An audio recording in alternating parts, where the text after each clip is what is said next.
விஜய் தொடங்கின தமிழக வெற்றி கழகம் பற்றி அதிமுகவுடைய முக்கிய தலைவர்களோ இல்ல தொண்டர்களோ எதிர்கருத்து தெரிவிக்கிறது கிடையாது. அதுக்கான காரணம் என்னன்னா, அதிமுகவுடன் கூட்டணி வைக்கலாம் அப்படிங்கறதால மேலிடத்து உத்தரவு போடப்பட்டிருந்தது. ஒரு கட்டத்துல அதிமுகவை நடிகர் விஜய் தாக்கி பேசின போது கூட அதிமுக தரப்புல யாருமே எதிரா பேசல. இந்த நிலையில நடிகர் விஜய் ஒரு குடிகாரன், பெண்கள் கூட ஆட்டம் போடுறவன், அவனுக்கு என்ன அரசியல் தெரியும், எதுக்காக அரசியலுக்கு வந்தான், இப்படிலாம் அதிமுக மூத்த அமைச்சர் ஒருத்தர் கடுமையா தாக்கி பேசியிருக்கிறார். இதன் மூலமா அதிமுக பாஜக கூட்டணியில நடிகர் விஜய் இணைய மாட்டார் அப்படிங்கிறது திட்டவட்டமா தெரிய வந்திருக்கு. இது பற்றி ஜெம் தொலைக்காட்சி வழங்கும் சிறப்பு செய்தி தொகுப்பை இப்போது பார்க்கலாம்.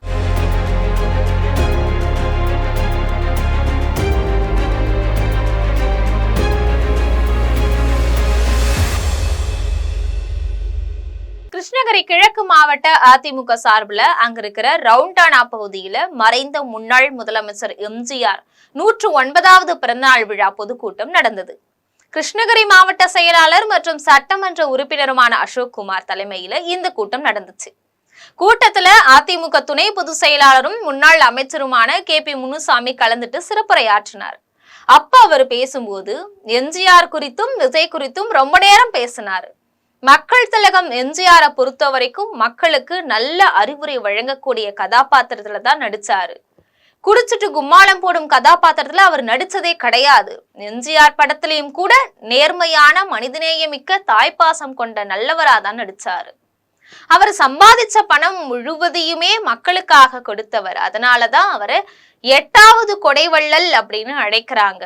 எம்ஜிஆர் தவிர வேற எந்த நடிகரும் அள்ளி கொடுத்தது கிடையாது. இப்ப திமுகவுடைய பொதுச் செயலாளராக இருக்கக்கூடிய துரைமுருகனுடைய கல்வி செலவை கூட கொடுத்தவர் எம்ஜிஆர். இத துரைமுருகனே பொது மேடையில பேசி இருக்கிறாரு. ஏசுபிரானை நாம நேர்ல பார்த்தது கிடையாது. ஆனா அவர் சொன்ன கருத்திற்கு சொந்தக்காரர் எம்ஜிஆர். தன்னுடைய கடைசி காலத்துல தான் வாழ்ந்த வீட்டை கூட தன்னுடைய உறவினர்களுக்கு அவர் கொடுக்கல. மாறா மாற்றுத்திறனாளி குழந்தைகளுடைய கல்விக்காக வழங்கியவர் தான் எம்ஜிஆர். அப்படிப்பட்ட எம்ஜிஆர் போன்ற நடிகர் எங்க, இப்போ இருக்கக்கூடிய நடிகர்கள்லாம் எங்க அப்படின்னு சிந்திச்சு பார்க்கணும். இப்ப இருக்கக்கூடிய நடிகர்கள் சாராயத்தை குடிச்சிட்டு பாடல் போட்டு பெண்களுடன் நடனம் ஆடுறாங்க. 100 பேரை அடிக்கிற மாதிரி ஷோ காட்டுறாங்க. இவங்கெல்லாம் அரசியலுக்கு வந்து என்ன செய்ய போகிறாங்க?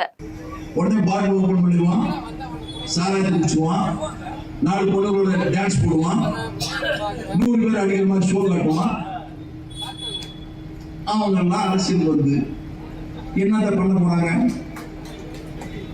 மக்களை நேசிக்கக்கூடிய தலைவன் வர வேண்டும். அவர் எந்த தொழிலுக்கான முக்கியம் இல்லை. ஏழை மக்களுடைய உணர்வுகளை, அவருடைய நிலைகளை அறிந்து கொண்டு அவர்களுக்காக போராடக்கூடிய சிந்தனையுடைய தலைவன் நாட்டிலே கட்சி நடத்த வேண்டும். அவர் ஆட்சிக்கு வர வேண்டும்.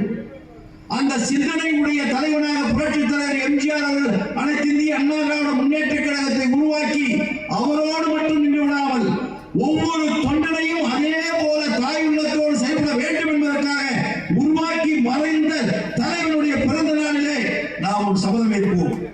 ஒருவர் என்ன தொழில் செய்கிறார் அப்படிங்கிறது முக்கியம் கிடையாது. மக்களை நேசிக்க கூடியவராய் இருக்கணும்.